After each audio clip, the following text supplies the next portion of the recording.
Matthew chapter 5, 17-48, the fulfillment of the law.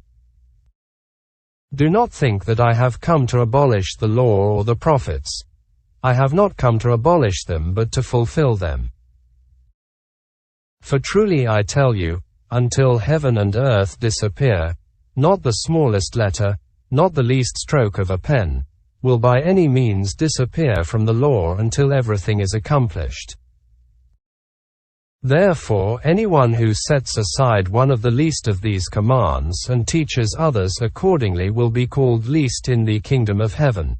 But whoever practices and teaches these commands will be called great in the kingdom of heaven. For I tell you that unless your righteousness surpasses that of the Pharisees and the teachers of the law, you will certainly not enter the kingdom of heaven.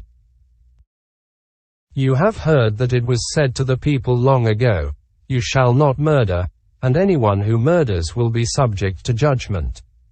But I tell you that anyone who is angry with a brother or sister will be subject to judgment.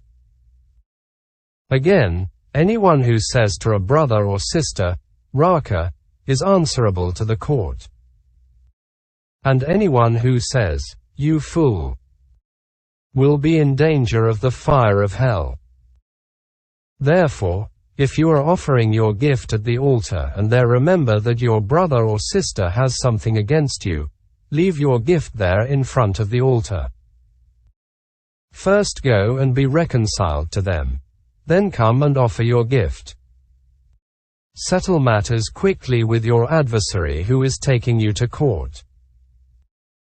Do it while you are still together on the way, or your adversary may hand you over to the judge, and the judge may hand you over to the officer, and you may be thrown into prison.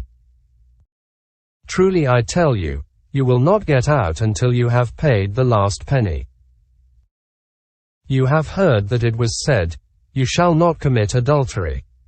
But I tell you that anyone who looks at a woman lustfully has already committed adultery with her in his heart. If your right eye causes you to stumble, gouge it out and throw it away. It is better for you to lose one part of your body than for your whole body to be thrown into hell. And if your right hand causes you to stumble, cut it off and throw it away. It is better for you to lose one part of your body than for your whole body to go into hell. It has been said, "Anyone who divorces his wife must give her a certificate of divorce." But I tell you that anyone who divorces his wife, except for sexual immorality, makes her the victim of adultery, and anyone who marries a divorced woman commits adultery. Again, you have heard that it was said to the people long ago, "Do not break your oath, but fulfill to the Lord the vows you have made." But I tell you, do not swear an oath at all, either by heaven, for it is God's throne, or by the earth, for it is his footstool, or by Jerusalem, for it is the city of the great King. And do not swear by your head, for you cannot make even one hair white or black. All you need to say is simply, yes or no. Anything beyond this comes from the evil one.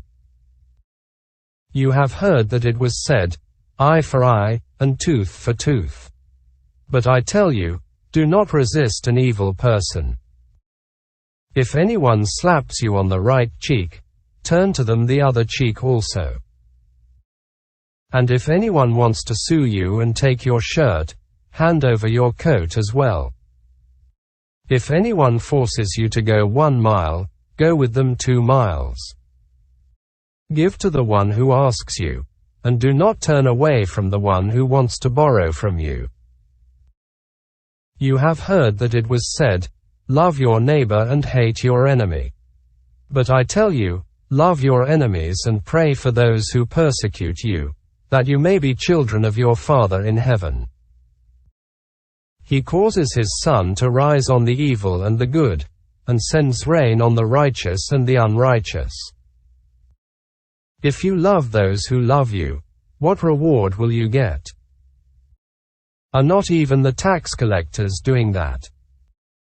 And if you greet only your own people, what are you doing more than others? Do not even pagans do that? Be perfect, therefore, as your heavenly Father is perfect.